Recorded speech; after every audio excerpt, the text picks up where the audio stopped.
திம்மம்பாளையம் புதூர், அதாவது கே காந்தி நகர் அப்படிங்கிற ஒரு இடம் இருக்குங்க. இந்த இடத்துல வந்து ஒரு ஐயா வந்து சின்னதா ஒரு பட்டி மாதிரி ஏற்பாடு பண்ணி இங்க வந்து வெள்ளாடுகள் வந்து நாட்டு வெள்ளாடுகள் வளர்த்துட்டு இருக்காரு. அவர்கிட்ட எப்படி வளர்க்குறாரு அப்படிங்கறத கேட்டு தெரிஞ்சுக்கலாம். ஐயா வணக்கங்கய்யா.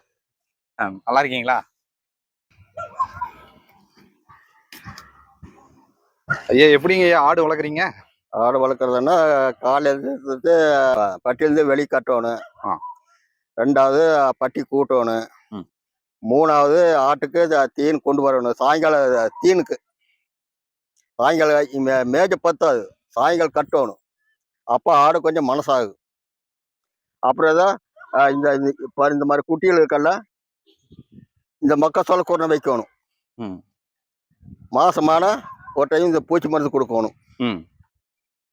பூச்சி மருந்து கொடுக்கணும். அப்புறம் இந்த மாதிரி அவுத்துட்டு 2 நேரம் மேய்க்கணும். 2 நேரம் மேய்க்கணும் இல்லைங்களா? ஆமாங்க.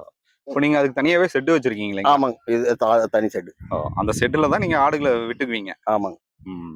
எவ்வளவு நேரம் மேய்ப்பீங்க ஆடு? காலையில ஒரு 2 ஹவர், சாயங்காலம் 2 ஹவர். காலையில ஒரு 2 மணி நேரம், சாயங்காலம் ஒரு 2 மணி நேரம். எங்கெங்கெல்லாம் மேய்ச்சலுக்கு போவீங்க? மேய்க்க போங்க, அந்த சைட் கலப்பு போங்க. அப்புறம் இந்த மாதிரி காட்டுக்கு இங்கேயே மேய்ச்சிக்குவீங்க. ஆமாங்க.